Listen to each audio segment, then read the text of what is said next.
স্বজন হারা বেদনা নিয়ে আমি বেঁচে আছি। আমি জানি একজন আপনজন হারালে কি কষ্ট হয়। সেই বাংলাদেশে আবার রক্ত ঝরবে, আবার এই ধরনের অস্বাভাবিক অবস্থার সৃষ্টি হবে। অবশেষে দীর্ঘ ১.৫ বছর পর দিল্লি থেকে প্রকাশ্যে জাতির উদ্দেশ্যে শরীফ ওসমান হাদিকে নিয়ে কান্নাজড়িত কণ্ঠে যা বললেন এবার সাবেক প্রধানমন্ত্রী শেখ হাসিনা। সম্প্রতি বেশ কিছুদিন আগে সামনের সারির জুলাই যোদ্ধা শরীফ ওসমান হাদিকে গুলি করে দুর্বৃত্তরা। এরপর সিঙ্গাপুর জেনারেল হাসপাতালে চিকিৎসাধীন অবস্থায় ওসমান হাদি মারা গেলে এই হত্যার ঘটনায় ক্ষমতাচ্যুত দল আওয়ামী লীগকেই দায়ী করা হচ্ছে।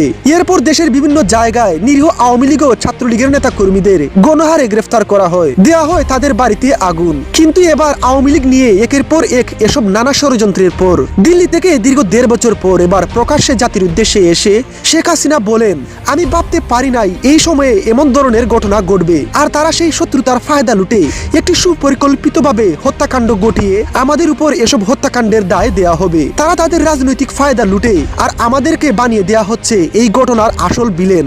আওয়ামী লীগকে দেশবাসীর কাছে দেয়া হচ্ছে ভুল মেসেজ। কান্নামাখা কণ্ঠে শেখ হাসিনা আরো বলেন, আমরা চাই না কোনো মায়ের বুক খালি করে ক্ষমতায় আসতে। আমি জানি আপনজন হারালে কি কষ্ট হয়। আমিও চাই এই হত্যাকাণ্ডের ঘটনার নিরপেক্ষ সুষ্ঠু তদন্ত হোক। আমি জাতিসংঘের কাছে আবেদন করেছি, কে বা কারা এর পেছনে জড়িত আছে এর কঠিনতম কঠিন শাস্তি হোক। স্বজন হারা বেদনা নিয়ে আমি বেঁচে আছি। আমি জানি একজন আপনজন হারালে কি কষ্ট হয়।